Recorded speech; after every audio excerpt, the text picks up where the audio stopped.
ለመንግስተ ሰማያት ግን ቀዝቃዛ ውሃ አቻዋ ነው ወይ? የድሃው ሆድ አቻዋ ነው ወይ? ላቂው እንጀራ ምንድነው ፍርፋሪው? ታዲያ እግዚአብሔር ሞኝ ነጋዴ ነው የሚሉት ካላላቸው እንዴ ለነነዌ ሰዎች ምንጾም ለአንዳንድ ሰዎች ደግሞ ለህርቃል ብለን ምንጾም እኔ ከበሬ የምለየው በመጾሜ ነው። ዛሬ ፍርስራሿ በዓለም ላይ አለ። በምድር ላይ አጥኞች የነነዌ ከተማ የጥንት ፍርስራሽ ብለው ስሟን ይጠሯታል።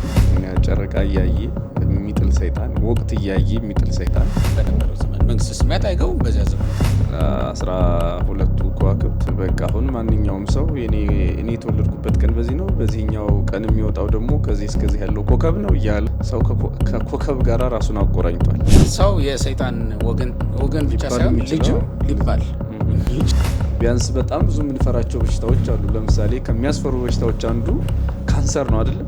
ላይ ወድቀት ባቢሎን አባይ ሀገር ወኮነት ማህደረ ለአጋንንት ነው የሚለው እና በአገር ላይ የቃደረ ሰይጣን ምን ያወጣዋል የሚለው ሰዓት ሳይኖረን ህግ ሳይኖረን ራሳችንን የምንይዝበት ልጓም ሳይኖረን ግን አማኝነን ብን ለምሳሌ አጋንንትም ያምናሉ። ቅዱስ ያዕቆብ እንደተናገረ እኔ ከጋኔን የምለየው ግን እሺ ባይነቴን በማሳየት ነው።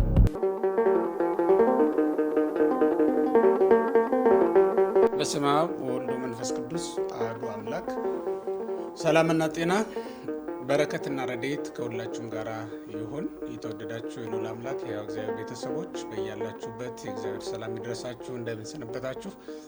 ይህ የጉባኤ ኤክሌሲያ ሚዲያ ላይ ነው የምንገኘው። ዛሬ እንደተለመደው በመካከል ትንሽ ጠፍተን ነበረ። በክብረ በዓሉም በምንም ሰበብ ተመልሰን መጥተናል። እኔና ሊቀ ሊቃውንት ስሙር አላምረው። ስለዚህ ዛሬ እንግዲህ በዓተ ጾም ነው አሁን ያለንበት ወቅት። የጾም መግቢያ ወቅት ዘመነ አስተርእዮን እየጨረስን ነው የምንገኘው። ዘመነ አስተርእዮ የምንለው እንግዲህ ከጌታችን መድኃኒታችን ኢየሱስ ክርስቶስ ከተወለደበት ጊዜ ጀምሮ እስከ ጾም መግቢያ ድረስ ያለውን ጊዜ ወርሃ አስተርእዮ ወይም ዘመነ አስተርእዮ ብላ ትጠራዋለች ቤተክርስቲያናችን። በዚህ ወቅት እንግዲህ የአምላካችን የመድኃኒታችን ኢየሱስ ክርስቶስን ሰው የመሆኑን ነገር የሚናገሩ ቅዱሳት መጻሕፍት እየተውጣጡ ስንዘምርና ስናመሰግን ቆይተናል። አምላክ ሰው በመሆኑ ምክንያትም የተደረጉልን ነገሮች ሁሉ እያነሳን ስናስታውስ እና በእነዚህም ደስ ስንሰኝ ነው የሰነበት ነው። ክብረ በዓል የሚበዛውም እንግዲህ ከዚህ ጋር ተያይዞ ነው። አምላክ ሰው ሆኗል፣ ሰውም አምላክ ሆኗል። በጣም የደስታ ጊዜ እና ልዩ ጊዜ እንዳሳለፍን በጣም እናምናለን። በያላችሁበት መልካም የበዓላት ወቅት እንደነበረም እንግዲህ ተስፋ እናደርጋለን። እኛ በነበርንበት አካባቢ እንግዲህ እኔ ባህር ዳርና አካባቢው ነው አብዛኛውን በዓል ያሳለፍኩት ከልደት ጀምሮ ማለት ነው። እንዴት ነበር አንተ ጋስ? ጥሩ ነበር። እኔም አዲስ አበባና የምስራቁን ደግሞ ምስራቅ ኢትዮጵያን አካባቢ ወደ ድሬዳዋ እንደዛ ነበርኩ። አይ ጥሩ ነው። በእርግጥ እኔም ዘመነ አስተርእዮ ነው ወይም ወርሃ የአስተርእዮ ማርያምን ማለት ነው። አስተርእዮ ማርያምን ሌላ ቦታ ሄጄ ነበረ ወደ ወላይታ አካባቢ እዛ ከብፁዕ አቡነ ይስሐቅ ጋር ነው ያከበርኩት። ጥሩ በዓል ነበር። በጠቅላላው እንግዲህ ጊዜ ረፍታን እዚህ ያሳልፈናል። ሌላውን ደግሞ ጥምቀትንና ሌላውን እንግዲህ ያለሁበት ቦታ ላይ የተመደብኩበት ቤተክርስቲያን የመደበችኝ ቦታ ባህር ዳር ሀገረ ስብከት ስለሆነ እሱ ላይ እንግዲህ ያሳልፈናል ማለት ነው። ለማንኛውም ጥሩ ነበር አይደል? በዓሉ ጥሩ ነው፣ እግዚአብሔር ይመስገን። መልካም። ይህንን ቃል እንግዲህ የሚመጣው አሁን የምንቀበለው የአምላካችን የመድኃኒታችን ኢየሱስ ክርስቶስን ወርሃ ጾም ነው የምንቀበለው በቤተክርስቲያናችን ቀኖና መሰረት። እንግዲህ አብይ ጾም የምንለው እየመጣ ነው። ከዚህ ጋር ተያይዞ አንዳንድ ነገሮች እናንሳ። የጾሙ የመጀመሪያው ሳምንት ዘወረደ ተብሎ የሚጠራው ሳምንት ነው። ጾመ ሕርቃልም ተብሎ ይጠራል። በሌላ ስያሜ ጾመ ሕርቃልም ብለን እንጠራዋለን። እንደ ወደዚያ ከመግባታችን በፊት ግን እንዳጠቃላይ ጾም ምንድን ነው? እንደው የጾም ዓላማን በተመለከተ የጾም አስፈላጊነትን በተመለከተ በአንዳንድ ሰዎችም ዘንድ ቅሬታም ተቃውሞ ሲያስነሳ እንሰማለን። በእርግጥ በኦርቶዶክሳውያን ዘንድ አይመስለኝም ብዙ ጊዜ ጥያቄው የሚነሳው። ዞሮ ግን ጥያቄው ኦርቶዶክሳውያንም ዘንድ መድረሱ አይቀርም እና ለነዚያም የተወሰነ እንደው አጋዥ የሚሆን ተቀብለውታል። የኢትዮጵያ ኦርቶዶክስ ተዋሕዶ ቤተክርስቲያን አባላት ጾሙን በሙሉ ነፍሳቸው በሙሉ ልባቸው ተቀብለውት ነው የሚጾሙት። የሆነው ሆኖ ግን ጥያቄዎቹ እየተንከባለሉ ሲመጡ የሰውን እግር ነክተው እግረ ልቡና ማለት ነው ነክተው ማለፋቸው ስለማይቀር እንደው ዳሰናችሁ ብናልፍ ጥሩ ይመስለኛልና እንደው ጾም ምንድን ነው ዓላማው ሲጀመር ብለን ብንጀምርስ?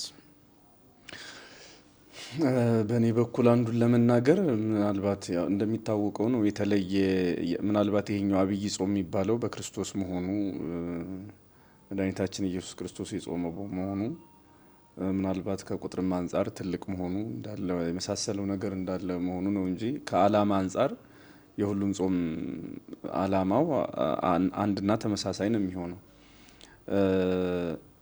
ምናልባት እንዲያው ህርቃል ከሚለው ቢጀምር አሁን እኛ ህርቃልን አስበን የምንጾም የሚመስላቸው ሰዎች አሉ። እኛ ከህርቃል ጉዳይ የለንም።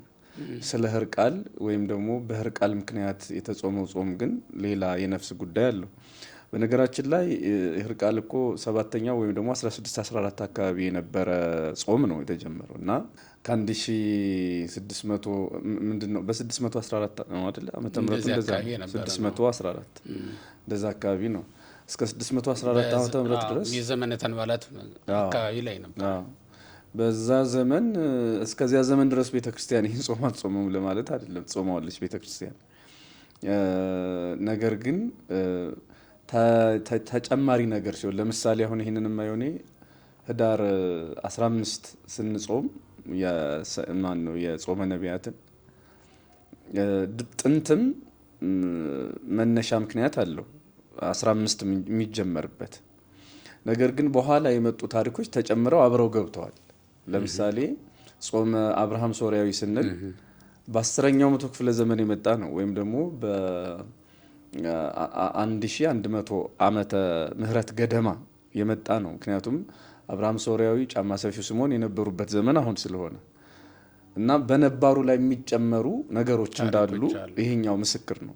ህርቃልም በነበረው ላይ የተጨመረ እንጂ አዲስ ነገር አይደለም እና እኛ የምንጾመው መስቀሉ በፋርስ ተወስዶ ክርስቲያኖች መከራ ደርሶባቸው ያ መከራ ስለቀለለላቸው እኛም አንደኛ መስቀሉ ይመለከተናል፣ የጋራ ሀብታችን ነው። ሁለተኛ ደግሞ ቤተ ክርስቲያን የሚታዩም የማይታዩም ጠላቶች አሏት። አሁን ልክ ነነዌ እኛ ለነነዌ ህዝብ ብለን አይደለም የምንጾመው፣ ለራሳችን ብለን ነው የምንጾመው። እኛ ራሳችን ብዙ ፈተና፣ ብዙ ችግር እንደ ሀገር፣ እንደ ማህበረሰብ፣ እንደ ግለሰብ ችግሮች አሉብን ስለሆነ ከዚህ አንጻር እንጾማለን እና ምናልባት ቅድም እንደተባለው የሰው ጾም ለምሳሌ ህርቃል ሲባል እኛ ለሆነ ካቶሊካዊ እየጾምን እንደሆነ የሚያስቡ ወይም ደግሞ ስለ ነነዌ ሲባል የነነዌን ኃጢአት አስበን የምንጾም የሚመስላቸው ሰዎች ካሉ ተሳስተዋል። አንዱ ይሄ ነው። ሌላው ጾም ምንድን ነው የሚለው አንዱን ነገር እናገራለሁ ያልኩት ያው እንግዲህ ጾም ብዙ ማብራሪያዎች ብዙ ክርስቲያናዊ ኮንቴክስት ያለው ነው ጾም። እኔ አንዱንና ምናልባት ዋና ብዬ የማስበውን ለመናገር ያህል ጾም እግዚአብሔርን መምሰል ነው ብዬ ነው የማስበው። ትልቁ የክርስትና ግብ ደግሞ መጨረሻው እግዚአብሔርን መምሰል ነው። እግዚአብሔርን መምሰል ያለ ጥርጥር ታላቅ ነው። አዎ ቅዱስ ጴጥሮስም ማን ነው ቅዱስ ጳውሎስ ለጢሞቴዎስ ልጁ የሚነግረው ራስህን እግዚአብሔርን ለመምሰል አስለምድ ነው የሚለው። ትልቁ የክርስትናችን ግብ እግዚአብሔርን መምሰል ነው። እግዚአብሔርን መምሰል ምንድን ነው? መቼም አብ ወልድ መንፈስ ቅዱስ ከዛ እኛ ሆነን በዙፋን አንቀመጥም ወይም እኛ ፈጣሪ አንሆንም፣ እግዚአብሔሮች አንሆንም። እግዚአብሔርን መምሰል መልመድ ምንድን ነው ያለ እንደሆነ ከምንመስልባቸው አንዱ በትህርምት መኖር ነው። የስጋን ፍላጎትና ስሜት መወሰን ነው። ልክ እንዲያውም ማቴዎስ ምዕራፍ 22 ላይ ነው መድኃኒታችን ኢየሱስ ክርስቶስ የሰው ልጆች እንዴት እንደሚኖሩ ሲናገር በተለይ አንድ ጥያቄ መጥቶ አንዲት ሴት አለች 7 ባሎች ነበሯት ምናምን እና ለማን ነው የምትሆነው? በዕለተ ትንሣኤ ሁሉም እየሞቱ ስታገባ ነበር አይነት ነገር ነው እና በትንሣኤ ጊዜማ በትንሣኤ ዘጉባኤ ከሞት በኋላ ባለው ህይወት እንደ መላእክት እንጂ እንደ ሰው እንደዚህኛው ህይወት አትኖሩም አለ። ያ ማለት መብላት መጠጣት የለም፣ ስጋዊ ስሜት የለም እንደማለት ነው አይደለ? ስለዚህ እኛ መላእካዊ ህይወትን ወይም እግዚአብሔራዊ ህይወትን የምንለማመደው በዚህ ህይወታችን ነው። ስለዚህ መላእካዊ ህይወትን ወይም ደግሞ ሰማያዊ ህይወትን እግዚአብሔርን ለመምሰል የምንለምድበት ልምምዳቸው ወይም ደግሞ መንፈሳዊ ስርዓታችን እዚህ ምድር ላይ ጀምረነዋል ማለት ነው። ስለዚህ እኔ ጾም ማለት በክርስትናው ህይወት ውስጥ በሰማይ የምንኖረውን ህይወት በምድር ላይ እንደመጀመር እንደ መላእክት የምንሆነውን እነሱ እግዚአብሔርን መስለው የሚኖሩትን ህይወት እኛም እዚህ ምድር ላይ መጀመር ነው። ጾማችን ጾም ብቻ አይደለም፣ ጸሎት አለው፣ ለምሳሌ ቅዳሴ ያለው በገጠሪቱም ቤተክርስቲያን አብዛኛው አቅም ያላቸው ታላላቅ አድባራት ቅዳሴውም አይታጎልም፣ ስብሐተ ነግሁ አይታጎልም፣ ምስጋናው አይታጎልም። ስለዚህ በጾም በጸሎት ቅዱሳን መላእክትን እየመሰል እግዚአብሔርን ወደ መምሰል ከፍ የምንልበት ነው። ስለዚህ እግዚአብሔርን ለመምሰል ወይም ደግሞ በቴዎሎጂ ያሉ ሰዎች ቴዎሲስ የሚሉት ማለት ነው። ከነዚህ አንዱ ይሄ ነው። በሌላ መልኩ ብራብ አላበላችሁኝም፣ ብጠማ አላጠጣችሁኝም የሚለው ስጋውን ደሙን መቀበል እንዳለ ሆኖ ጾሙ ደግሞ እግዚአብሔርን የምንመስልበት ነው። ስለዚህ ለአንድ ክርስቲያን ጾም ምንድን ነው ከተባለ አንደኛ ጴጥሮስ ምዕራፍ 2 ላይ ቅዱስ ጴጥሮስ ፍለጋውን እንድትከተሉ ምሳሌውን ተወላችሁ የሚለው ክርስቶስ ለእኛ የተወልን አንዱ ፍለጋ ወይም አርአያነቱ ጾሞ ጹሙ ማለት ነው። ተጠምቆ ተጠመቁ ማለት ነው። ስለዚህ ጸልዮ ጸልዩ እንዳለን፣ ጾሞ ተጠምቆ ተጠመቁ እንዳለን ጾሞ ጹሙ ብሎናል። እኛ እሱን እንመስላለን ማለት ነው። ስለዚህ አንድ ክርስቲያን ጾም ማለት አምላኩ እግዚአብሔርን መሰለ ማለት ነው። እውነት ነው። ክርስትናችንም አንዱ ትልቁ ጸጋ እግዚአብሔርን መምሰል ነው። ክርስቶስም ሰው ሲሆን እኮ እግዚአብሔርን መምሰል ተመለሰችልን ነው አይደል? አንዱ የተመለሰችልን ጸጋ እግዚአብሔርን መምሰል ነው። ያጣናት በዕፀ በለስ ምክንያት እግዚአብሔርን መምሰልን ነበር። አሁን ደግሞ እግዚአብሔርን መምሰልን መልሰን አገኘናት ነው። ምክንያቱም ክርስቶስ እኛን ሲመስል እኛ ደግሞ እሱን ወደ መምሰል ሄደናልና እና ይሄ አንዱ ትልቁ ክብራችን ነው። እንዳልከው እንደው በደንብ ላሰምርበት ስለፈለኩ ነው። ሀሳቡ ጥሩ ነው። መላእክትንም የምንመስላቸው እግዚአብሔርንም የምንመስለው በመብላት አይደለም፣ በመጠጣት አይደለም፣ በመጾም ወይም ከምግብ በመከልከል በመብላት በመጠጣት እንደውም እንስሳትን ነው የምንመስለው። በማግባት በመጋባት እንስሳዊ ባህሪያችንን እናጎላለን። በመጾም በመጸለይ እና ባለማግባት ደግሞ ስንኖር እግዚአብሔራዊ ኖሮ እንኖራል። በእርግጥም በጥንተ ተፈጥሯችንም ስናየው አሁን እግዚአብሔር እንደኛ ቀሚስ ተሰፍቶለት መጎናጸፊያ ተዘጋጅቶለት ለብሶ የሚኖር አምላክ አይደለም አይደል? የሰው ልጅም እስከ በደል ድረስ እንደዚያ ነበረ። ቀሚስ አጥልቆ መታጠቂያ ታጥቆ የሚኖር ፍጥረት አይደለም። ግን ግልቡ በልብሰ ብርሃን ነው፣ ክዱን ነው። በቃ በእግዚአብሔር ባዘጋጀለት የብርሃን መጎናጸፊያ የተሸፈነ ነበር። ለዚህም ነው ራቁታቸውን ነበሩ አይተፋፈሩም ነበር አይደል የሚለው ኦሪቱ ራሱ ራቁቱን መሆኑ ራሱ መገለጡ እኛሁን ልብስ በምንለው አይነት መንገድ የለበሰ እንዳልነበረ ለማሳየት የምንጠቀምበት፣ ግን ደግሞ የማያሳፍር ራቁትነት፣ ያ ማለት ነውርን ሀፍረትን አውጥቶ የማያሳይ የነበረ ራቁትነት እንደነበረ ነው የምናየው። ይህንን ያነሳሁት ለምንድን ነው? በጥንተ ተፈጥሯችን ራሱ በነበረን ጸጋ እግዚአብሔርን መስለን እንኖር ነበረ። አሁን በክርስትና ጸጋችን ከሚመለስባቸው መንገዶች እንግዲህ ወይም እግዚአብሔርን ከምንመስልባቸው ነገሮች መካከል አንዱ አለባበሳችን ወይም ልብሰ ብርሃንን በጥምቀት እናገኛለን እንላለን አይደል? ሐዋርያው ቅዱስ ጳውሎስ ክርስቶስን ለብሳችሁታል እንዲል ተዋህደ ነው የምንኖረው። ክርስቶስ ተዋህዶን የሚኖር ክርስቶስ እንደ ልብስ ሆኖናል እና በእግዚአብሔር ፊት ለብሰ ነው የምንቆመው፣ ሞገስ የምናገኝበት ነው ብለን እናምናለን። እነዚህ ጾም፣ ጸሎት፣ እነዚህ ደግሞ እግዚአብሔር የምንመስልባቸው እንደተባለውም መብላት መጠጣታችን እሱን ሊያስመስለን ስለማይችል በዚያ መንገድ በጣም ትልቅ ነገር ነው እና ጾም እግዚአብሔርን ታስመስለናለች ወደሚል ነው እንግዲህ ልንወስደው የምንችለው ማለት። በተጨማሪ ግን የቀደሙት አባቶቻችንም በአዋጅ የጾሙበት ጊዜ አለ። እንዲሁም ደግሞ ለብቻቸውም በተለያየ ምክንያት የጾሙበት ጊዜ አለ። አዳምን ብንወስድ፣ ሄኖክን ብንወስድ፣ ሌሎችን ነቢያት ኤልያስን፣ ሙሴን፣ እዝራን፣ ነህምያን እያነሳን ብንወስድ፣ እነዚህን ሁሉ ዳዊትን እያነሳን ብንወስድ የተለያየ ምክንያት እንዲጾሙ አድርጓቸዋል። ያለ ጾም የመጣ ማንም የለም ከነቢያትም ሆነ ከሐዋርያት ማለት ነው። እንዲያውም በተለይ ከእግዚአብሔር አንዳች ነገር ሲፈልጉ ጾም መጾም ልማድ ነበረ። ወይም እግዚአብሔር ላደረገላቸውም ነገር ለውለታውም ምላሽ ሊሰጡ ሲፈልጉም ጾም መጾም እንዲሁ ልማድ ነበረ። በነቢያትም የምናየው ልማድ ይሄ ነው የነበረውና ከዚህ አንጻርስ እንደው ብናነሳ አሁን እንደተባለውም ለአንዳንድ ሰዎች የሚመስላቸው ለነነዌ ሰዎች የምንጾም፣ ለአንዳንድ ሰዎች ደግሞ ለህርቃል ብለን የምንጾም መስሎ ሊታያቸው ይችላል። እንደው የተነሳበትንም ታሪክ ማንሳት አይፈልጉም፣ ማወቅም አይፈልጉም። ነነዌ መች ነው የነበረችው? ይሄ ህርቃለች መች ነው የነበረው? ለምንስ ነው በዚህ ተብሎ ሲጀመር ከባለቤቱ የመጠየቅ ልምድ የለም። አሁን ትችቱ ነው የሚቀድመው። የምንጾመው እኛ ነን፣ ትችቱን የሚያቀርቡት ግን ሌሎች ናቸው። እኛ በመጾማችን ምክንያት ሀገሪቱም ሆነ እነሱን የሚጎዳ ምንም አይነት ነገር የለም። ግን ሲቆረቆሩ እና እንደተቆረቆረ ሰውም ደግሞ ያንን ጥያቄ ሲያነሱና በሰው አእምሮ ውስጥ አንዳች ነገር መጨመር ሲፈልጉ እናያለን፣ እንቅስቃሴ ሆነ እናያለን። ደግሞ የምንመለከተው በመጽሐፍትም መብላትም ሆነ አለመብላት ቁም ነገር አይደለም። ስንመለከተው ለእግዚአብሔር ብለን ብናደርገው ግን ሁለቱም ደግሞ ዋጋ ሊያሰጥ የሚችል ነገር እንደሆነ እናያለንና ከቀደሙ አባቶቻችን ሕይወት አንጻርስ ብንመለከት እንደው በምን ዓላማ በምን ምክንያት ይጾሙ ነበር የሚለውንስ ብናነሳ እውነት ነው። ያው እንደተባለው እኮ ነው። ለራሳቸው ለምሳሌ አዳም በራሱ በመጣበት ፈተና ምክንያት ጾሟል አይደለም? ከገነት በመባረሩ ወደ እግዚአብሔር ለመመለስ የጾመው። ሙሴ ወደ ቅዱሱ ተራራ በሄደ ጊዜ ወደዛ ሲወጣ እንግዲህ 40 ቀን ያውም ደግሞ እህል ውሃ ሳይበላ ሳይጠጣ አይተነው ሲጾም እንግዲህ አንብበናል፣ አይተናል። ኤልያስ እንደዚያው በራሱ መንገድ ለአገልግሎቱ በረከት ይሆን ዘንድ መልአክ በመገበ ጊዜ እንግዲህ እንደዚያው 40 ቀን 40 ሌሊት ሳይበላ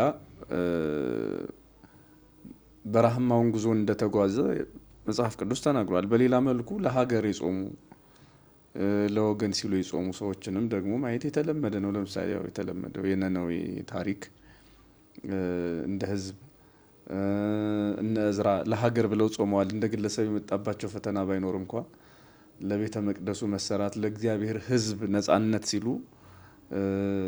የጾሙ አሉ፣ እንደነ እዝራ ያሉት። እንዲሁም ደግሞ ዘፍጥረት ምዕራፍ 3 ላይ ያለው አትብሉ የሚለው ቃል ለእኔ የሰውነት መለኪያው ነው ብዬ ነው የማስበው። አሁን እንስሳት፣ አራዊት፣ አእዋፍ አትብሉ የሚል ክልከላ የላቸውም። የከበረ ሰው ነው አትብላ የተባለው እና እኔ ከበሬ የምለየው በመጾሜ ነው አንዱ ማለት ነው። ብዙም መለያየት ሊኖር ይችላል። ቢያንስ ግን የሚራብ ስጋ ኖሮኝ ረሃቡን ለትንሽ ጊዜ ታግሶ መቆየት የሰውነት ምልክት ነው ማለት ነው። ስለዚህ ሰው የሚጾመው ቅድም እንዳልነው እግዚአብሔርን መምሰል ለማግኘት ወይም ደግሞ ወደዚያ ከፍ ለማለት ባሻገር ይህን ጸጋ ከማግኘት ባሻገር የሰውነት መለኪያ ነው መጾም። አሁን ደግሞ ባለው ዘመን አሁን በዚህ ዘመን የሳይንስ መለኪያ ሆኗል፣ የጤና መለኪያ ሆኗል። ቢያንስ በጣም ብዙ የምንፈራቸው በሽታዎች አሉ። ለምሳሌ ከሚያስፈሩ በሽታዎች አንዱ ካንሰር ነው አይደለም? የካንሰር ሴሎችን በማጽዳት ወይም ደግሞ የሞቱ ሴሎቻችንን ወደ ሌላ ነገር ወደ በሽታ እንዳይቀየሩ በማጠብ ንጽህና በመስጠት የውስጥ ንጽህና ውሃ የማያጥበው ሳሙና የማያጥበውን ውስጣዊ ንጽህና በመስጠት የማያምኑ ሐኪሞች ሳይቀር ማለት በዚህ ጾምነቱን፣ ቅዱስነቱን፣ እግዚአብሔራዊነቱንና ሃይማኖታዊነቱን የማያምኑ ሰዎች ሳይቀር አሁን ያው በጣም የተለመደው ኢንተርሚተንት ፋስቲንግ የሚባለው ይሄ 18 ሰዓት መጾም ምናምን ቤተ ክርስቲያን ስታዝ ሃይማኖት ሲያዝ እምቢ ያለው እኮ በግዱ ሳይንስ ያዘው እየጾመ ነው። እና ለጤናቸውም ጠቃሚ ነበር። አባቶቻችን የሰውነታቸውን መለኪያ ነበረ ጾም ለማለት ነው። ሌሎቹ እንዳለ ያሉት እንዳለ ሆኖ እውነት ነው። የአባቶቻችንን የጾም ሕይወት ስንመለከተው በጣም ብዙ ምክንያቶች ነው ያሏቸው። እውነት ለመናገር አሁን መጽሐፍ ቅዱስን ስናየው በቃ የጠቃቀስካቸው አሉ። ግን እነዚያ ሁሉ ምክንያቶቻቸው ደግሞ ለጾም አብቅተዋቸዋል። የጾሙበትን ምክንያት ደግሞ ተቀብለው እናያለን። እና በዚህ ምክንያት ጾምን ይላል እንደውም ዕዝራ። ስለዚህ ነገር ጾምን እግዚአብሔርም ጾማችንን ተቀበለን ነው የሚለው በመጽሐፈ ዕዝራ ምዕራፍ 8 ከቁጥር 21 ጀምሮ እስከ 23 ድረስ ያለው ስንመለከት የጾም አዋጅ ያውጃል። ከዛ ህዝቡን ቀስቅሶ አውጥቶ እንግዲህ ከምርኮ ከተመለሱ በኋላ ነው። ተመልከት፣ የበደሉት በደል አለ፣ አገራቸውን ለቀው ቆይተዋል፣ ከምርኮ ነው የተመለሱት። እና ያንን ህዝብ ማጽዳት የሚቻለው አይምሮውን እንደገና መመለስና ማጠብ የሚቻለው ይሄ አህዛባዊ ልምምድ አለ አይደል? በዛው በሄዱበት ሀገር በጣም ብዙ ልምምዶች ነበሩ። ያንን እንዲተው ከዛ እንዲወጡ ለማድረግ የግድ ምን ማድረግ ነበረበት? ወደ እግዚአብሔር ሲመለሱ በጾም ሰውነታቸውን ማጠንከር እና ልባቸውን ወደ እግዚአብሔር ማቅረብ ነበረበት ማለት ነው። ስለዚህ ነገር ጾም ብሎ ነው የዘጋው መጨረሻ ላይ። እግዚአብሔርም ጸሎታችንን ጾማችንን ተቀበለን ብሎ ነው የተናገረው። እኛም ስለዚህ ነገር ጾምን የምንለው ነገር በጣም ብዙ ነው ያለብን። ለተለያዩ ጉዳዮች ልንጾም ስለምንችል ማለት ነው። በእርግጥ እንዲህ አይነት ጾም ሳሙኤልም ሲያዝ አይተናል። አሁን መጽሐፈ ሳሙኤልም ላይ ምዕራፍ 7 ላይ ቁጥር 6 ላይ ስንመለከት አንደኛ ሳሙኤል ማለት ነው ህዝቡን የአስታሮትን የባሊምን ይላል። እነዚህ የሚጠቃቅሳቸው የጣዖታት ስሞች አሉ፣ ከአሕዛብ የወረሷቸው ናቸው። ለታቦቱ መማረክ ምክንያት የነበሩ ናቸው እነዚህ። በነገራችን ላይ ታቦቱ ተማርኮ ፍልስጤም ሄዶ ነው የቆየው። ከፍልስጤም ሲመለስ አቢዳራ ቤት ነው ያረፈው። አቢዳራ ቤት ካስቀመጡትና አገልጋይ ካህንም ከመደቡለት በኋላ ነው ሳሙኤል መሪ ሆነ፣ ተመደበ። ካህናቱ አልቀው ስለነበረ ካህናቱ ኤሊ ሞተዋል፣ ልጆቹም እንደዚሁ በጦርነት አልቀዋል። እግዚአብሔር ሳሙኤልን አስነሳ። እሱ መሪያቸው ከሆነ በኋላ ለመጀመሪያ ጊዜ ያወጀው በጾምን ነው። ህዝቡ ሁሉ ተሰብስበው እንዲጾሙ ነው መጀመሪያ። ስለ ሁለት ነገር ዋና ሁለት ነገሮች በዋናነት እዛ ላይ ተጠቅሰዋል። አንደኛው የነበሩበትን ይሄ ልዩ የባዕድ አምልኮ እንዲርቁት ከዛ እንዲወጡ ማድረግ ነው። በአሊምን፣ አስታሮትን፣ ቤልፌጎርን እያለ ይጠቅስላቸዋል እዛው ላይ እና ከነዚህ ተወጡ ዘንድ ብሎ ነው ያዘዘላቸው። ያንን ለመርሳት የግድ መጾም ነበረባቸው ማለት ነው፣ ልባቸው ወደ እግዚአብሔር እንዲመለስ። ምክንያቱም ጾም ልብን ወደ እግዚአብሔር ትመልሳለችና፣ ጾም ልብን ከእግዚአብሔር ጋር ታስታርቃለች፣ ታስማማለች። መብል መጠጥ ለጣዖት አምልኮ አሳልፎ የሰጠውን ህዝብ ጾም እንደገና ወደ እግዚአብሔር ትመልሰዋለች እና ጾም መመለሻም ስለሆነ ይሄ አንዱ የታዘዙበት ምክንያት ነው በሳሙኤል ዘመን። ከዛ ውጭ ግን ሳሙኤል ራሱ በዓለ ንግሱን ያወጀው ይሄ በዓለ ሲመቱን ያከበረው በጾም ነው ማለት ነው። ልክ እንደ ሐዋርያት። አሁን ሐዋርያት አገልግሎት ከመጀመራቸው በፊት የመጀመሪያ ስራቸው የነበረው ጾም ነው። እንግዲህ መንፈስ ቅዱስን ተቀበሉ፣ በሳኒታው ጾም ነው የጀመሩት እና የትኛውም አገልግሎት በጾም ይጀመራል፣ ክርስቶስም እንዳደረገው በኋለኛው ዘመን ማለት ነው። እና የ40 ዓመት አገልግሎት ነው እንግዲህ ሳሙኤል ማለት ነው። ረጅም ዘመን ያገለገለው እስከ ሳኦል መምጣት ድረስ መስፍንነትም ክህነትም ለሱ ነበረች። ዳዊትን ቀብቶ ነው በመጨረሻ እሱ ያበቃው አይደለ? እስከዚያ ድረስ ሊቀ ካህናቱ ነው ያገለግል ይመግብ የነበረም እሱ ነው። ያውም መስፍንነቱን ደርቦ ጨምሮ ይመራ የነበረ ሰው ነው። ይህንን አገልግሎት በምን ጀመረው? በጾም ተመልከት። ስለዚህ ስለ ሁለት ነገር ህዝቡን ሰብስቦ የመጀመሪያ የነገራቸውና ያስገደዳቸው ነገር እሺ ያሰኛቸው ለጾም ነው እና ህዝቡን ለጾም እሺ ማሰኘት፣ ህዝቡን ለጾም ማነሳሳት፣ ማነቃቃት፣ ህዝቡን ከእግዚአብሔር ከማይወዳቸው ነገሮች ማውጣት የሚቻልበት ማነቃቃት ለመንፈሳዊ ነገሮች። አሁን ቤተክርስቲያናችን ከጾምን ለህዝቡ ከምታወጅባቸው ምክንያቶች አንዱ ሰውን ለመንፈሳዊ ነገር ማነቃቃት ነው። እንደተባለውም እንዲያውም በቤተክርስቲያንም ብዙ ጊዜ እንዲያውም ይህን ጥግ ተደርጎ ልመናም ይበዛል። እንዲያው የጾም ቁርሳችሁን እንዲህ ያ ማለት ሰው ለምጽዋት የሚነቃቃበት ዘመን ነው ማለት ነው። ተመልከት። ምክንያቱም ስጋ መግዛት ይቀራል። ለበሬ የምታወጣው ነገር ስንት ነው አሁን እንግዲህ። እና ያ ሲቀር ህዝቡ ለምጽዋት የሚሆን ነገር ያገኛል፣ እጁ አያጥርም ማለት ነው። ምጽዋት መስጠት ይሄ ማለት ለነፍሱ ማካፈል የሚጀምርበት ወቅት ነው እና መንፈሳዊ መነቃቃቶች ራሱ የሚጀመሩበት ወቅት ስለሆነ ጾም በአበው ትውፊትም ስንመለከት በጣም የሚገርም ሂደት ነው የነበረው። በዛ በብሉይ ኪዳን ዘመን እንኳን በነበረው ዘመን መንግስተ ሰማያት አይገቡም። በዚያ ዘመን እንግዲህ ቢበሉ ቢጠጡ እንዳሻቸው ቢሆኑ ምናልባት መቅሰፍት ይመጣባቸው ካልሆነ በስተቀር ያም እንኳን ቢሆን በመብላትና በመጣጣታቸው ምክንያት የሚመጣ አይደለም። ያው ከበሉ ከጠጡ አመንዝራነት፣ ከበሉ ከጠጡ ጣዖት አምላኪነት ስለማይቀር አህዛብን እንምሰል የሚለው ነገር ያው ጎረቤታሞችም አይደሉ አብረው ነው የሚኖሩት እኮ ከአህዛብ ጋር ባኗኗር። ግን መንፈሳዊ ህይወታቸው የተለየ ሆኖ ድንበር ኖሯቸው ከአህዛብ እግዚአብሔርን ያመልኩ ዘንድ የግድ ጾም ጠባቂ አጥር ቅጥር ሆኖ ተሰርቶላቸው ነበር ማለት ነው። እና ከጠባቂነቱ ባሻገር አነቃቂነቱ በጣም ይበል የሚያሰኝ ነው የነበረው። በዚህ መንገድ እንግዲህ ይጾሙ ነበረ ማለት ነው። ስብከቶቻቸውንም ስንመለከት አሁን ወደ እግዚአብሔር ተመለሱ የሚለው ነገር ነው። አሁን መመለሻው ምንድን ነው? ጾምና ሐዘን፣ ለቅሶ፣ ንስሐ፣ እነዚህ ነገሮች ናቸው። ሊለያዩ የማይችሉ ነገሮች ናቸው። አሁን ንስሐን የሚያስብ ሰው ከጾምና ከጸሎት ለይቶ ሊያዩ አይችልም። የተለየም አይደለም። ሲጀመርም ያለ ጾም ያለ ጸሎት እንዴት ንስሐ ልትገባ ትችላለህ? እና በንስሐ ነው የምንኖረው። ደግሞ ዓለሙ ራሱ አሁን የምንኖርበት ዓለመ ንስሐ አይደል? የንስሐ ዓለም ውስጥ ነው የምንኖረው። ህይወታችንም የንስሐ ህይወት ነው። ለዚህም እኮ ነው በቅዳሴ ጊዜ በንስሐ ውስጥ ያላችሁ ነው የምንለው። ዲያቆኑ ይነሳና በንስሐ ውስጥ ያላችሁ ራሳችሁን ዝቅ ዝቅ አድርጉ ብሎ ነው የሚናገረው። እና ዓለመ ንስሐ ስለሆነ ነው እንጂ እኮ በእያንዳንዱ ቀን ከመምህረ ንስሐ የተቀበልነው ቀን እንሆናለን ማለት አይደለም። ያ አዋጅም የሚታወጀው ለእንደዚህ አይነት ሰዎች አይደለም። በዚህ ዓለም ለሚኖር ሁሉ የሚታወጅ አዋጅ ነው።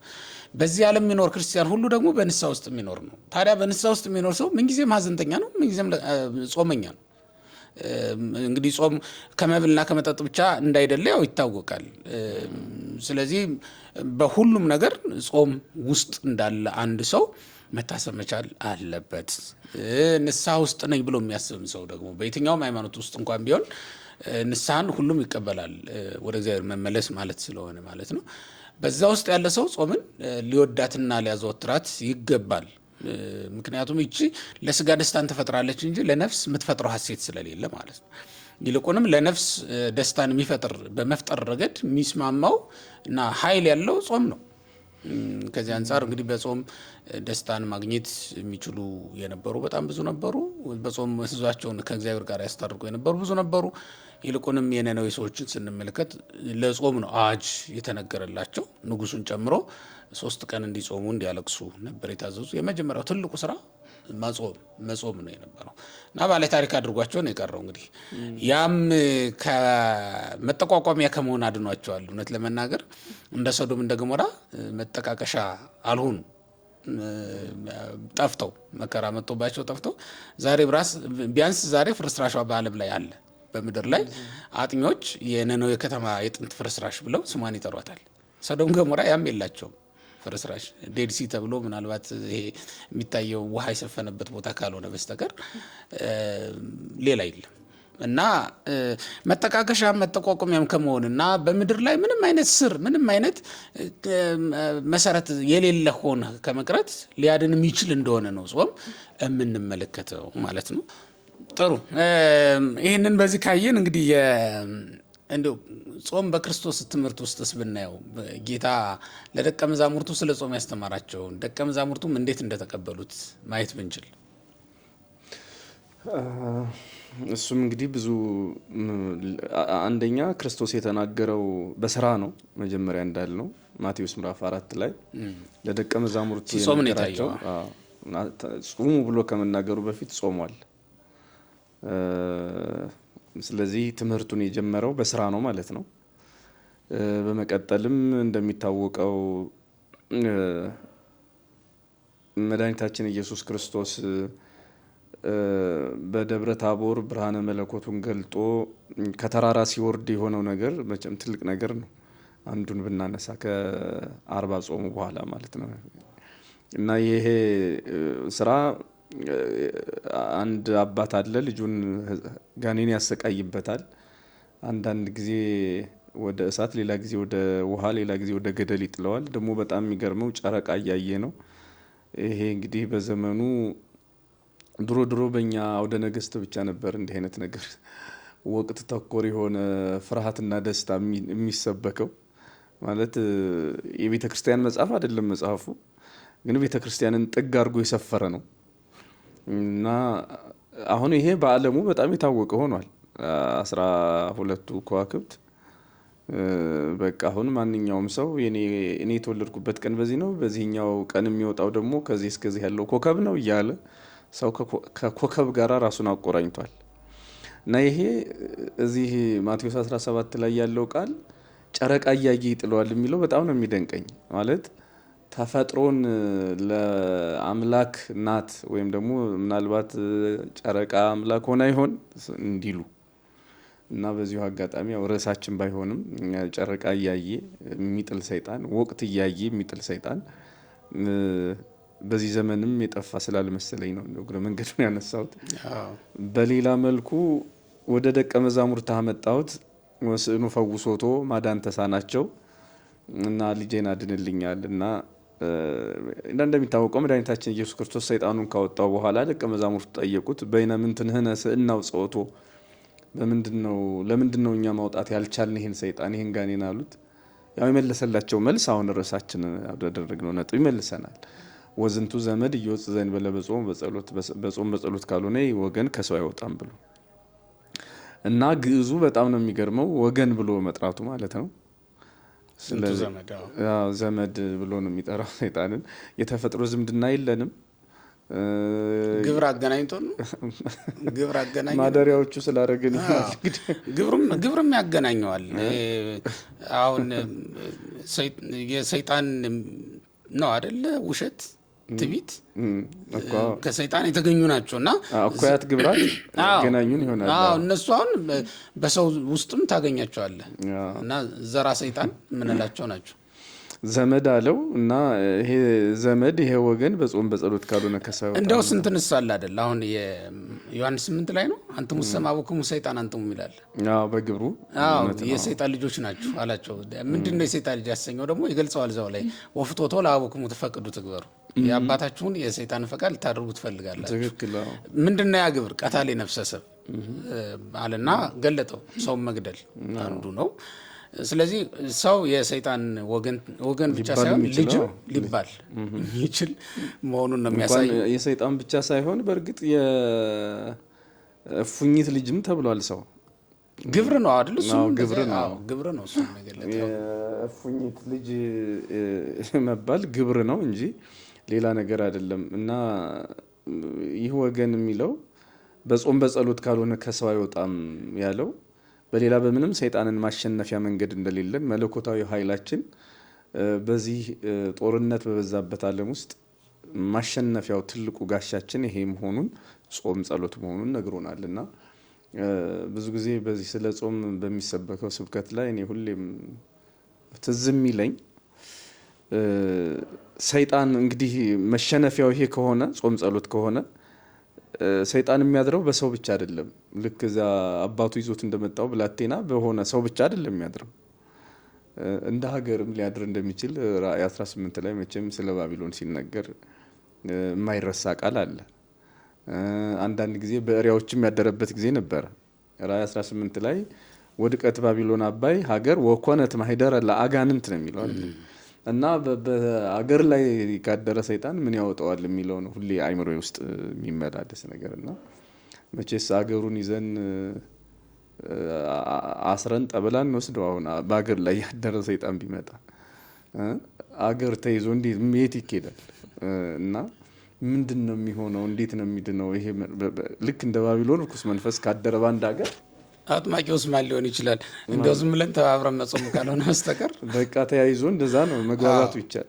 አሁን ቤተ ክህነትም ቤተ መንግስትም እውነት ለመናገር ተባብሮ ቢጾም ነው የተሻለ።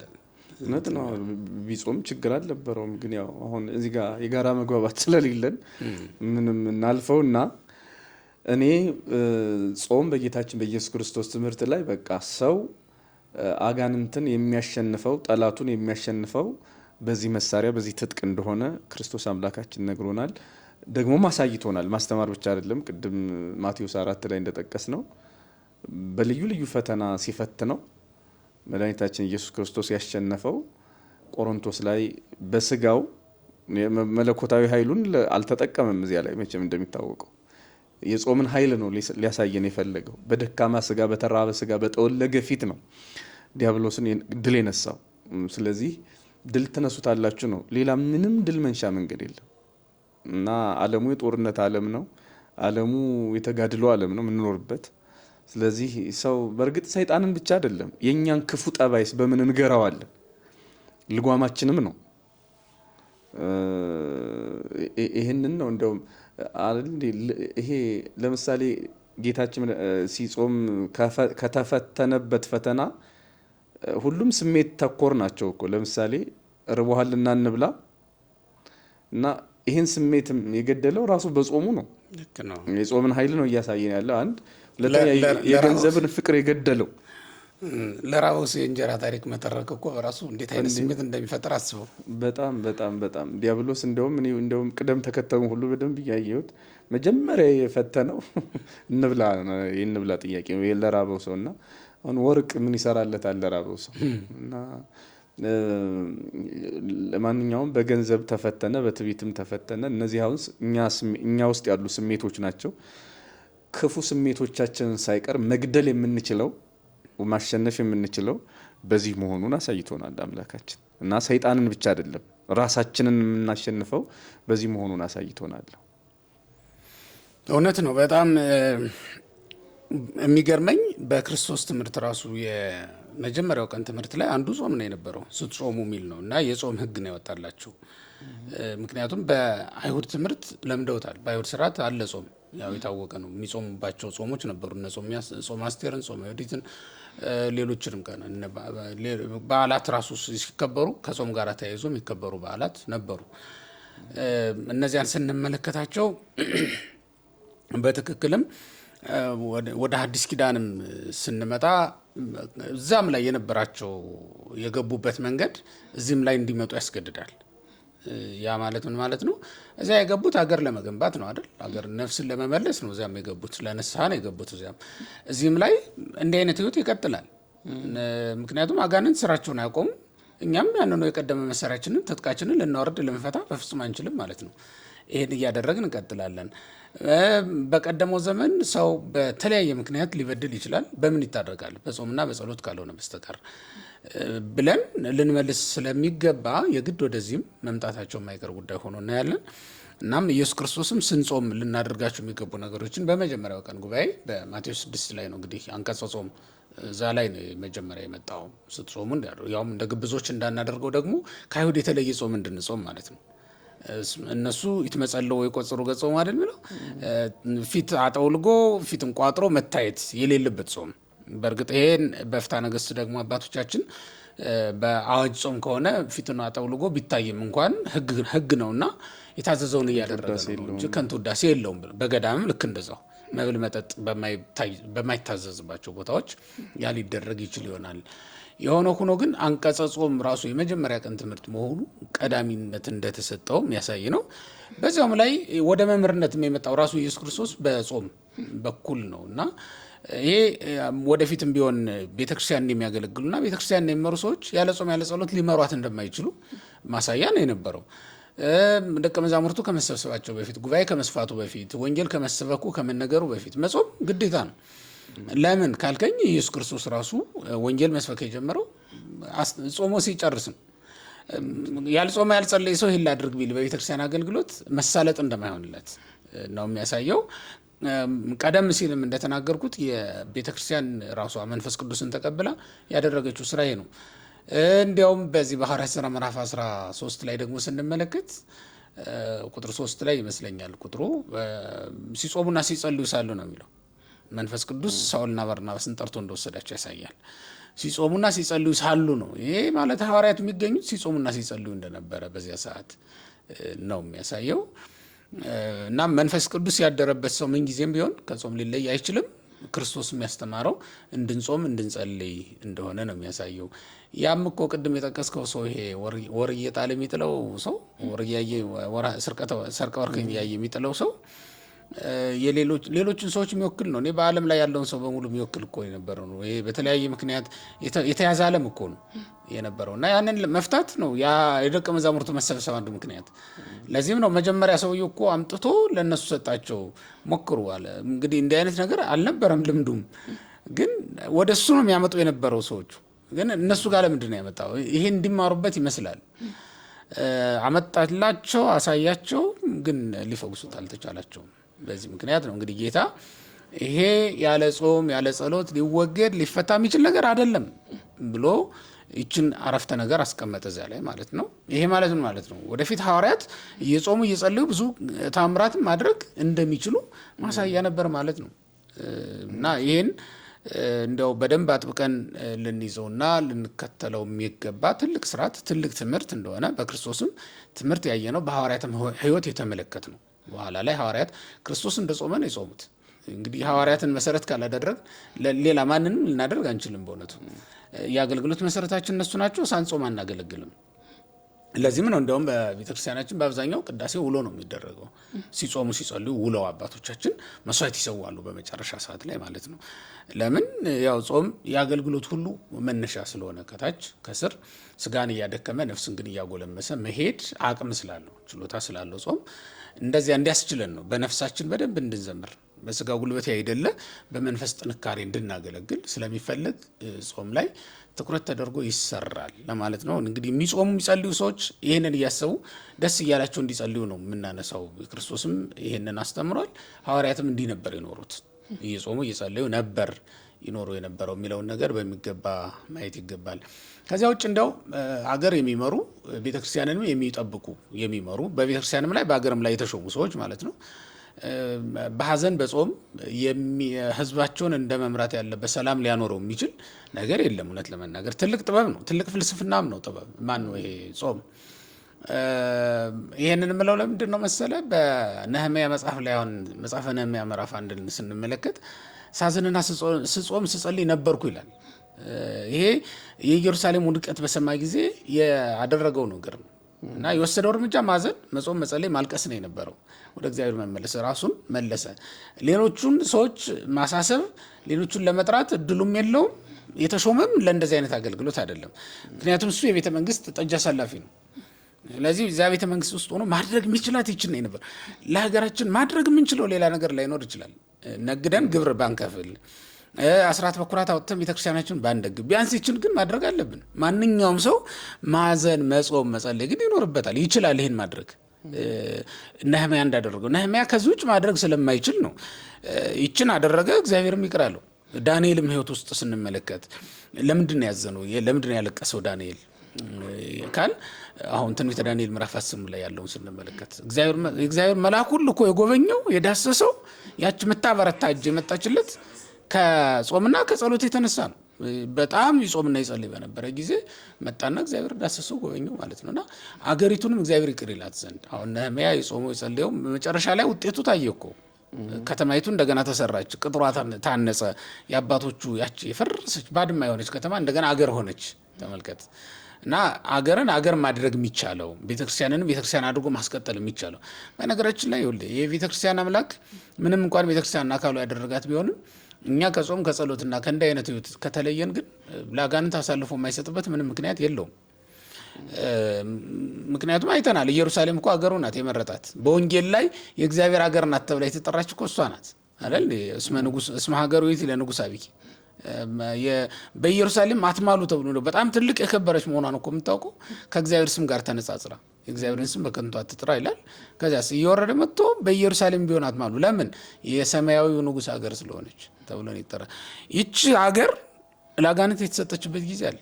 በእንቢታ በአመፅ ምክንያት በጾምና በጸሎት ደግሞ የተመለሰችበት ሁኔታ እናያለን። እና ጾም ይመልሳል ነው፣ ሀገርንም ይጠብቃል፣ ቤተክርስቲያናችንንም እንደ ሃይማኖት ይጠብቃል። እና ለሚጠፉ በጎችም ሲባል አሁን አንድ ካህን ለሚጠፉ ልጆቹ መጾም አለበት፣ መጸለይ አለበት። አንድ መምህር ለሚያስተምራቸው ደቀ መዛሙርት ወይም ለሚሰብካቸው ምእመናን በእውነት ቃሉን እግዚአብሔር አይደል የሚያኖር በልባቸው ውስጥ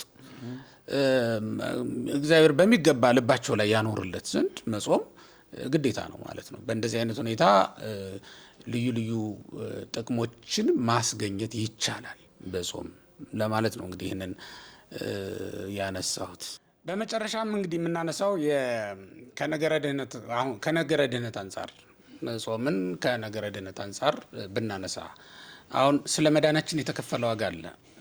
አሁን ብዙ አንዳንድ ሰዎችም ሲያነሱት የምሰማ ማለት ነው መዳን በኢየሱስ ነው፣ በቃ ስሙን የጠራው ይድናል እና በቃ አንዴ የጌታ ደም ፈሶልኛል ወይም ጌታ ዋጋ ከፍሎልኛል እና እኔ መጾም መጸለይ ምንም ጥቅም የለውም ብለው የሚያስቡ ሰዎች አሉ።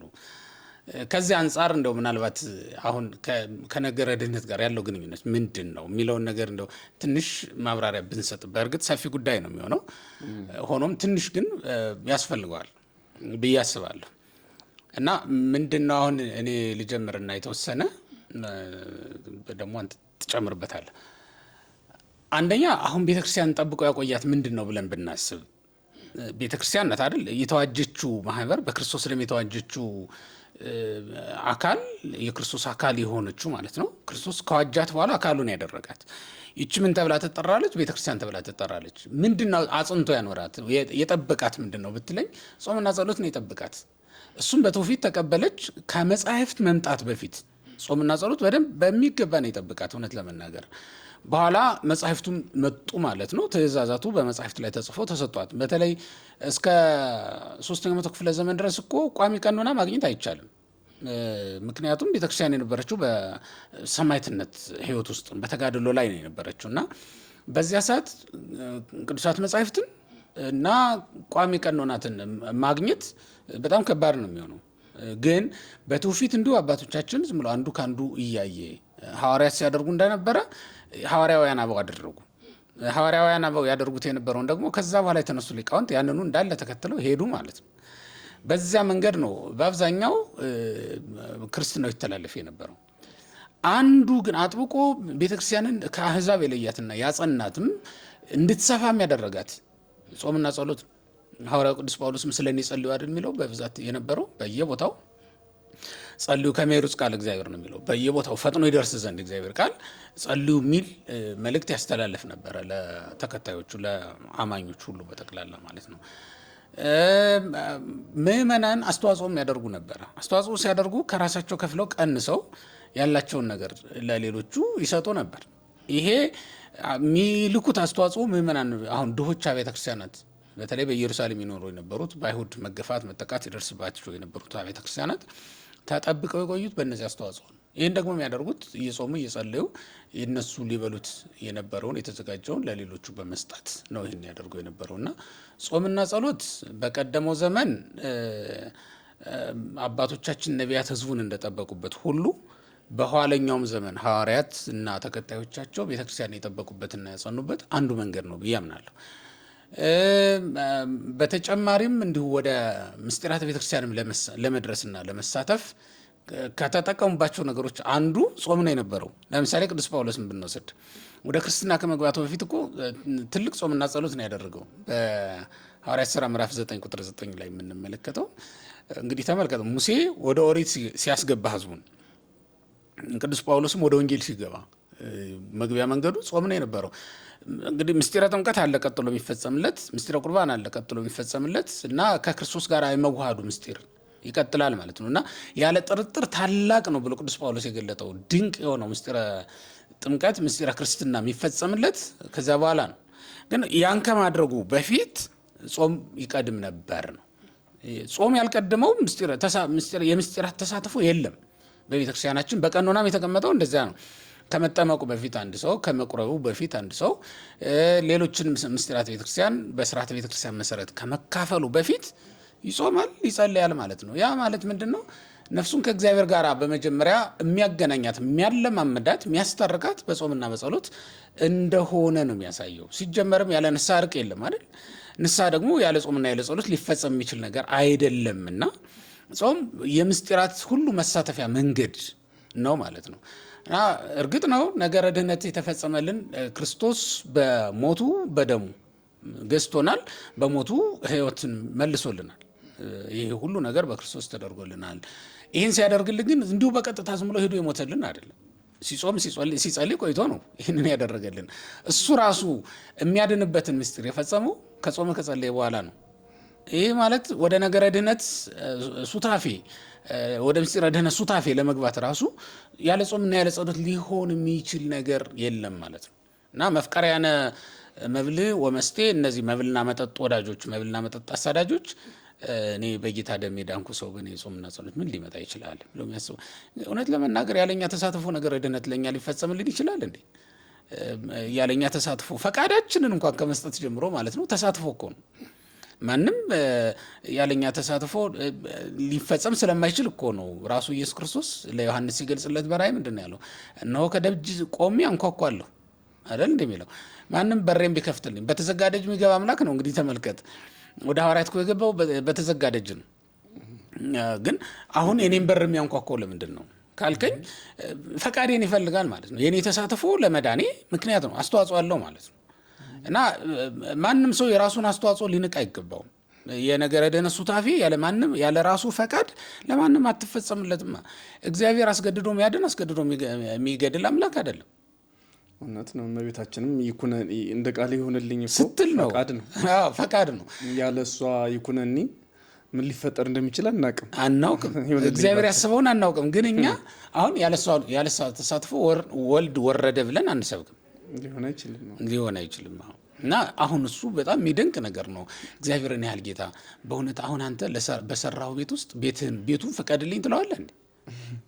እንደዚያ ማለት እኮ ነው። እኛ እኮ ለእግዚአብሔር ቤቶች ነን። ምንም ፈቃድ ቢኖረን ስሜት ቢኖረን የምንንቀሳቀስ ብንሆንም ቤት ነን። በቃ ባጭሩ ሸክላ ነን ማለት ነው።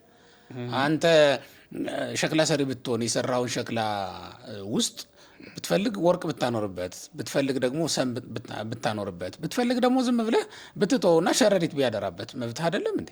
ሸክላው ለምን እንዲያደረከኝ ሊል ይችላል። ይብሎኑ ግብር ለግባሪው መጻጉንም ምንድነው መዳን ትወዳለህ እያለ ሌሎችንም እንደዚህ ልክ ነው ያለ ትፈልጋለህ እያለ ያለ ፈቃድ ለማንም ምንም አላደረግም። ለማንም ምንም አላደረገለትም። ትክክል ነው። ስለዚህ የነገረ ድህነት መግቢያ ነው ብለን እናስባለን። በዚህ ላይ እስኪ ያለህን ሀሳብ ጨምርና። አይ ጥሩ ሀሳብ ነው የተነሳው።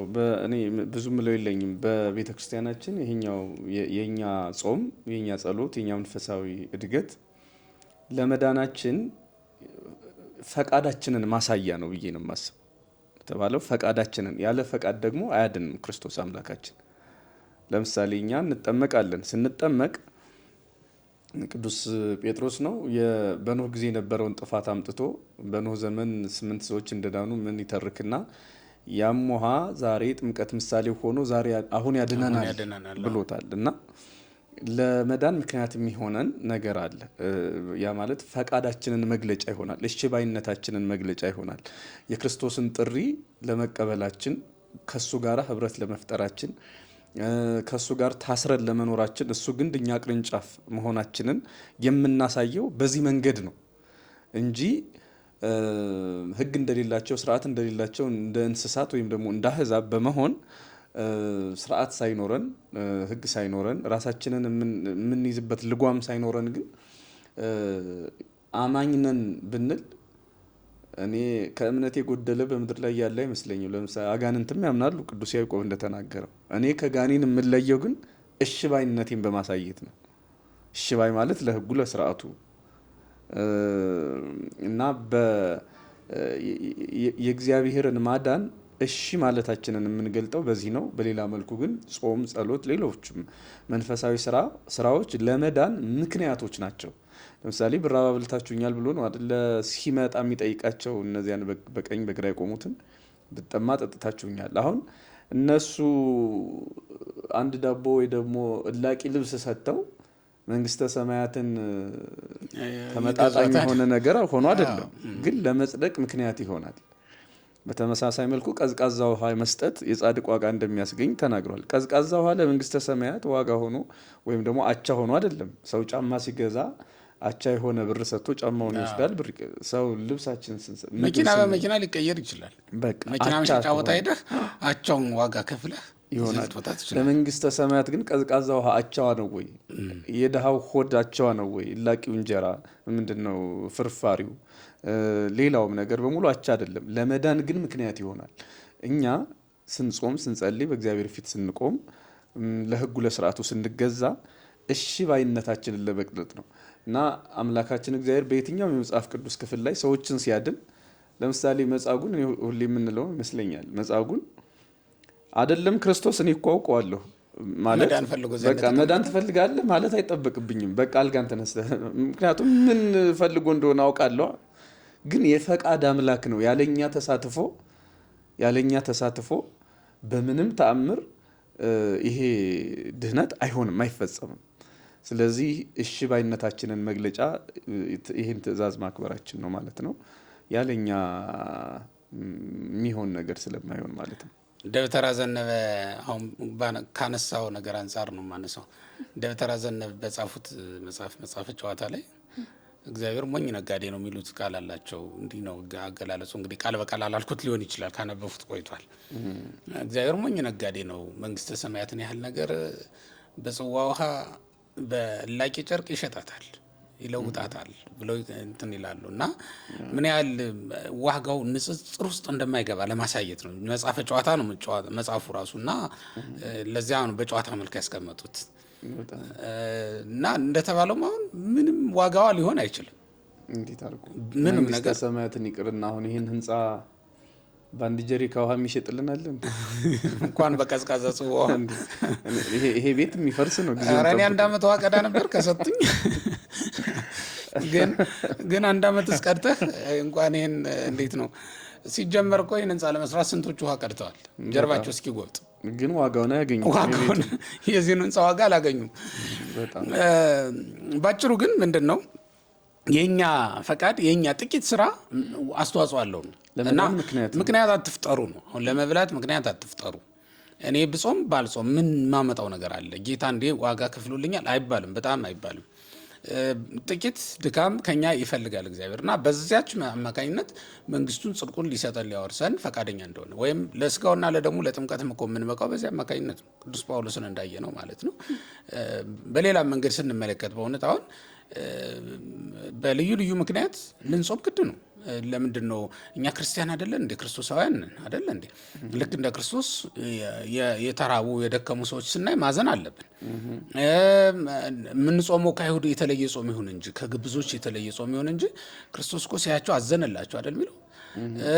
እንጀራ አበርክቶም አበላቸው፣ ግን ራሱ ሲበላ ላየ ነው። እንግዲህ ለመብላት ምክንያት ከመፍጠር ይልቅ ለሰው ማብላት ነው የተሻለ። ቅድሚያ ሰጥተን ለሰዎች ነው እንግዲህ ልንጾም የሚገባ ማለት ነው። እኛ ኢየሱስ ክርስቶስ ለጾም ይህን ያህል ጊዜ ሰጥቶ ጾመ የሚል ንባብ ተጽፎ እናገኛለን። ለመብል ግን ይህን ያህል ጊዜ ያጠፋ የሚል ነገር አላየንም። እንደውም እንደ እውነቱ ከሆነ አብነት እናደርገው ከተባለ የምናደርገው ለጾም ነው። ረጅም ሰዓት ሲጾም ስለሆነ ያየ ነው ማለት ነው። እና ሌላ ጊዜ ደግሞ እነሱን ሲያበላ 12 ቅርጫት ተሰበሰበ፣ ግን ቁጭ በሉና እናንተም ብሉ እኔም ልብላ አላለም። ከተረፈ እንኳን በኋላ ማለት ነው። እና ወዲያውኑ ተነስቶ ወደ ማዶ እንደተሻገሩ ነው። ይሄን ትተውት ሄዱ። ይሄን ትተነው የምንሄደው እንጀራ ላይ ክርክር የለንም። እውነት ለመናገር ይዘነው የምንሄደው ጉዳይ ላይ ያ ማለት የጾም የጸሎት ውጤት ይዘነው የምንሄደው ጉዳይ ነው። እና በዚያ መንገድ ዋጋ ልናገኝበት የምንችለው ነው። ማን ተጎዳስ? በዚያስ ላይ በእውነቱ ማንም አልተጎዳም አይደል እንዴ? ኤልያስ ምን ተጎዳ? ወደ ሰማይ አደረገ። ሙሴ ምን ተጎዳ? ኦሪትን ተቀበለ፣ ወደ ብርሃን ከተማ ገባ። እየጾመ እየጸለየ በነበረ ጊዜ እኮ በብርሃን ከተማ ውስጥ ነው የነበረው ለ40 ቀናት ከምግብ ከመጠጥ ተለይቶ። በስነ ፍጥረትም ስናይ እንደው ይበዛብናል እንጂ እና ተው ነው እንጂ እባብን ብናይ ተሐድሶ የሚያገኘው በጾም አይደል እንዴ? በጾም ነው። 40 ቀናት ያለ ምግብ ቆይቶ ነው እንግዲህ ተሐድሶ አግኝቶ የሚመለስ የሚባለው እና ነፍሳችን የምትታደስበት ነው እንጂ ይሄ ምንም አይደለም። በነገራችን ላይ ዝም ብለን በሙከራ ብናረጋግጥ አሁን ያለ ልክ በልተን ጠጥተን ባደርን ቀን እንዴት እንቅልፍ እንደሚጫንን ታውቀዋለህ። ለጸሎት የሚሆን ጊዜ የለንም። ሲጀመርም አብዛኛው ዓለም ላይ ያሉ ዘመናዊም ይሁን የጥንት በሽታዎች ምግብ ወለድ ናቸው። በምግብ ምክንያት የሚመጡ ናቸው አብዛኞቹ። ለዚያም እኮ ነው በጾም የሚመጣ ግን አንድ በሽታ የለም። ሰው በልኩ ከጾመ እንደሚገባ ሆኖ ከጾመ በአቅሙ በልኩ በጾም የሚመጣ አንድ በሽታ የለም። በምግብ ግን ምንም አይመጣ በሽታ አለ። በጣም ብዙ ነገር እውነት ነው። አሁን ለዚያም ይመስለኛል ረጅም ሰዓት ከምግብ መከልከል ያዛሉ ጠበብቶቹ ራሱ የስነ ምግብ ባለሙያ የሚባሉ አሉ አይደል? ከዛ በተጨማሪ ደግሞ የጥሉላት ምግብ በጾም ወቅት የሚበሉትን ብቻ እንዲመገቡም ይመክራሉ። ያ ማለት ለጾም አሁን አድሎ ብናደርግ በስጋችን ራሱ ያለውን ጠቀሜታ ነው የሚያሳየው። እና ማን ተጎዳ ያልነውም ለዚያ ነው። ረፍት እኮ ይፈልጋል። ልክ አይምሯችን ረፍት እንደሚፈልገው ጨጓራም ረፍት ይፈልጋል። ተፈጥሯዊ በሆነ መንገድም አንጀታችን፣ ውስጣችን በአጠቃላይ ረፍት ይፈልጋል። ራሱን ማጽጃ ጊዜ ይፈልጋል። እንዲሁ ዝም ብለን ባስጨነቅነው ቁጥር እኮ ውስጣችንም መዶልዶሙ አይቀርም። ጥርሳችን ብቻ አይደለም። አንድ ሰባኪ እንደውም እንዲህ ሲል ሰምቼዋለሁ። ጭነት የበዛበት አህያ እንጂ የሚገጠበው ጨጓራዬን ስለሚያመኝ ነው መበላ የሚሉ ሰዎች አሉ አይደል? እና ጭነት የሚበዛበት አህያ ነው እንጂ የሚገጠበው ጀርባው የሚመለጠው፣ ጭነት ያልበዛበት አህያ ጀርባው አይመለጥም ሲል ሰምቼዋለሁ። በእርግጥ እንግዲህ እንደ አውዱ ማለት ከተያዙ በኋላ ያለ ምግብ መቆየት ትንሽ ሊቸግራቸው ከተያዙ በኋላ። ከዚያ ውጭ ግን በጾም የመጀመሪያ መነሻው ግን እውነት ነው መብል መጠጥ መብዛት ሆኖ ይታያል። ከተያዙ በኋላ በእርግጥ የሚያስቸግሩ ነገሮች ይኖራሉ። ዞሮ ዞሮ ግን እንዲህ አይነቶችንም ቢሆን ከመምህረ ንስሐቸው ጋር መክረው የሚያደርጓቸው እንደ ድካማቸውም ታይቶ የሚደረግላቸው እንክብካቤ ሊኖር ይችላል በቤተክርስቲያንም። እሱንም አንከለክልም፣ ሳንጠቁምም አናልፍም። በዛው እግረ መንገድ እንደውም አንዳንድ አጋጣሚ ትላንትና ቴክስት እያየሁ ነበርና ሐኪም ያዘዘላቸውን መድኃኒት እንጣለው ወይስ ምን እናርገው የሚሉ ሰዎች አሉ። በጾም ምክንያት እንዲህ አይነቱን በነገራችን ላይ በጉባኤ አታቅርቡት። ከመምህረ ንስሐችሁ ጋር ተማከሩበት። ምናልባትም ደግሞ መምህረ ንስሐው የአቅም እጥረት እና ውስንነት ካለበት ደግሞ ከመምህራን ጋር ሊያገናኛቸው ቢችል የተሻለ ነው። እርግጠኛ መሆንም ደግሞ የሚቻለው ሰው እያመመህ እየደከምክ በግድ እንደምንም ቢሆን ብለህ እስከ 9 እስከ ምናምን እስከ 6 ጾም ተብሎ ቀንበር መጫን የለበትም ታማሚ ከሆነ። ሌሎች የጾም አይነቶች አሉ እኮ እንግዲህ ጾም አሁን እንደው ሰፊ ሆኖ ስላላነሳ ነው እንጂ እውነት ለመናገር ጾም ከመብል ከመጠጥ መከልከል ብቻ አይደለም እኮ። እንደው ያንተን ፍላጎት ለሌሎቹ ለመሰዋት በራሱ እኮ ጾም ነው። አሁን ኤልያስን የተቀበለችው ባልቴት በእውነት የምትገርም ሴት እኮ ናት። የራሷ ፈቃድ ናት እንግዲህ ያቺ ፍኝ ዱቄት ምንም ብትሆን ከልጇ ጋር ብትበላው ጥቂት ሰዓት ሊያራዝምላት ይችላል አይደል? ከሞት ጋር ያላትን ፍጥጫ ግብግብ ጥቂት ጊዜ ሊያራዝምላት ይችላል። ግን እኔም አንተም በልተናት እንሞታለን የሚል ቃል ስትናገር የራሷን ፈቃድ እንዴት እንደሰዋችለት ተመልከት። እና ይሄ እንደ ጾም ተቆጥሮላታል። እንደውም ይቺ ሴት ፈቃዷን መሰዋቷ እንደ ጾም ተቆጥሮላት ከዛ ደግሞ ቤቷን በበረከት እንዲከሞላው ከዛ በኋላ እኮ የመስጠት ጸጋዋ የመስጠት ፍላጎቷ እየበዛ ነው የሚሄደው። ግን መስጠት የጀመረችው በጥቂቱ ስለሆነ ነው። ስለዚህ በጥቂቱን ጀምር በምንችለው ከዛ በኋላ እግዚአብሔር ደግሞ እያበረታን ነው የሚሄደው የሚለውን ነገር ነው ማየት ያለብን። በዋናነት ግን ለስጋችን አድልተን ምንም ነገር ላለማድረግ እንወስን። እኛ ራሳችን ክርስቲያኖች በመጀመሪያ ማድረግ ያለብን ለስጋው አድልቶ ማንም ቢሆን ለመብላት ምክንያቶችን መፈለግ በፍጹም የለበትም። ያቺ ሴት እንዳደረገችው ምንም ለራሷ አላደላችም። በቃ እኔም አንተ ምን ወላደን እኔ ያነሳሁት ምንድነው ምናልባት ቴክስቱ ላይ እኔ ሲገባልኝ በሽታው ምን እንደሆነ ዝርዝር ነገሩን ባላቅም ለምሳሌ ከስኳር በሽታ ጋር ተያይዞ ረጅም ሰዓት መቆየት የማያስችሉ በሽታዎች ካሉ እንዲያው ማተቡ እንደበጠሰ ክርስትናውን እንደካድ አድርገው እንዳያዩት ልክ ነው ለማለት ፈልጌ ነው። ማይ በተለያየ ምክንያት እኮ በደዌ ሁላችን ደዌን እንያዛለን። በዚያ ምክንያትም ልንበላ እንችላለን። የምንገደድባቸው ሁኔታዎች ሊፈጠሩ ይችላሉ። የታመመ ሰው የሚዳኝባቸው አንቀጾች የራሳቸው ስለሆኑ ደግሞ እሱን እንደው አሁን ዝም ብለን በዚህ አንቀጽ በዚህ ቪዲዮ ላይ የምንጨርሰው ጉዳይ አይደለም። ይሄን አርጎ የታመማችሁ ሰዎች ብለን የምንዘጋው ስላልሆነ ነው። ወደ መምህረ ንስሐም ቀርቦ መመካከር ይገባል ያልነው ለዚያ ነው። በዚህ ቀን ለማንኛውም ጥሩ ጊዜን ያሳለፍነው ጾምን በተመለከተ እንዲህ ብለናል። እንግዲህ ጾምን ስለጀመር ነው አሁን የጾም ወቅት ስለሆነ የመጣው ይሄ ለምእመናን በጣም ለመጾም ያነሳሳቸዋል ያበቃቸዋል ብለን እናስባለን። ስለነበረን ጊዜ አባቶቻችን አምላክ ለሁሉ እግዚአብሔር ስሙ ለዘላለም የተመሰገነ ይሁን። እንደ አባቶቻችን እንጹም፣ የአባቶቻችንን በረከት በዚህ ጾም እንቀበላለን ብለን እናምናለን።